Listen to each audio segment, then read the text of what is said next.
Welcome to Manna at the Tap, a podcast of Tapestry Ministries.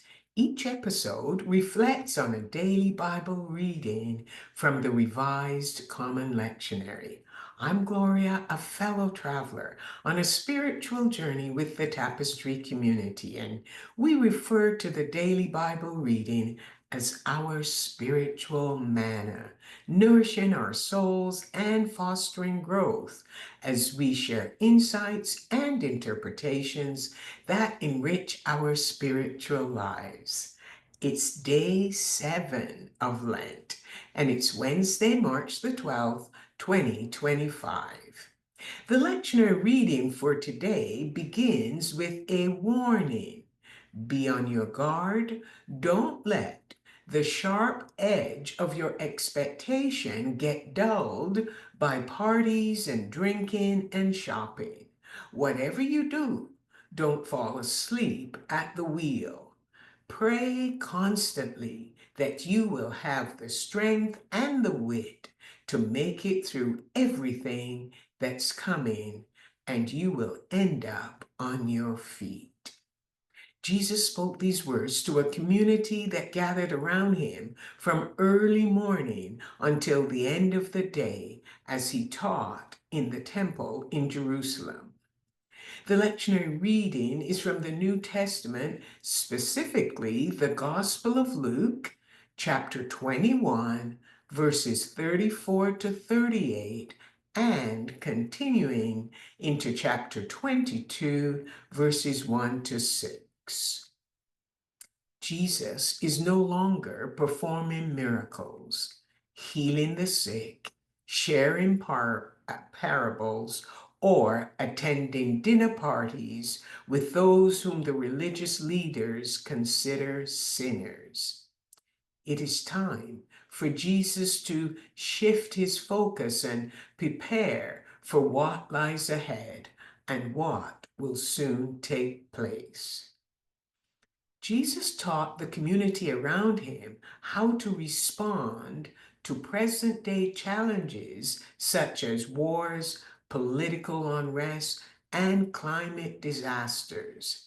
He warned that concentrating, though, on these issues would weigh heavily on their hearts. However, there was a choice. They could make it for themselves. The community could stay vigilant and pray. It wasn't entirely hopeless. Jesus presented them with a hopeful vision.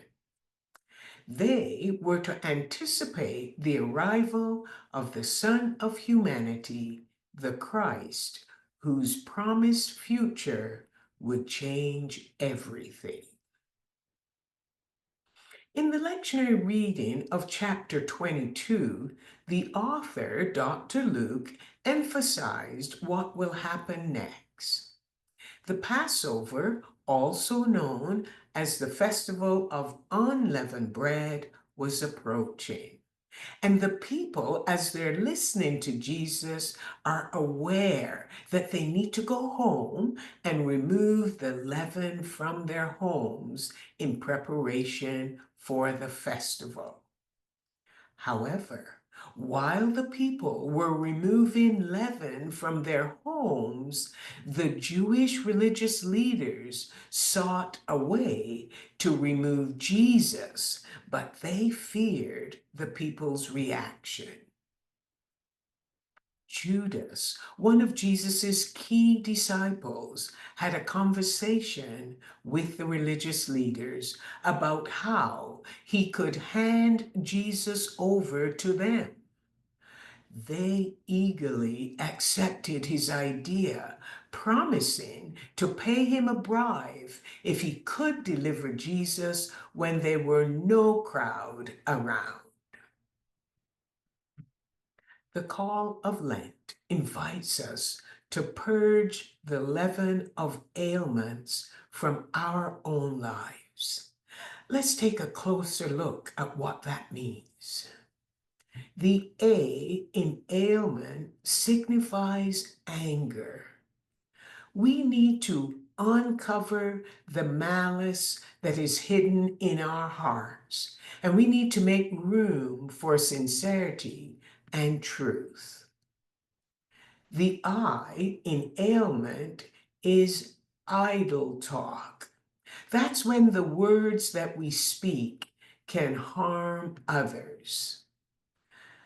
Judas was silent to Jesus and the other disciples about what he was thinking, but he had a discussion with the religious leaders about Jesus, even though he knew they despised him. The L in ailment. L is for lies. Judas believed Satan's lies, replaying them in his mind until he convinced himself that he was doing the right thing. And because he never spoke with Jesus or any of the other disciples, he failed to consider the consequences of his actions until it was too late. The podcast began with a warning from Jesus that his listeners pray to have the strength to make it through everything that was coming. During Lent, we too are encouraged to fast and to pray and to let go of the things that hinder us from becoming all that God created us to be. In the description below, we have placed 2 PDFs that you can print for yourself. The prayer of St. Ephrem. This prayer will help you to get to understand all about yourself and how prayer is important as you journey through Lent.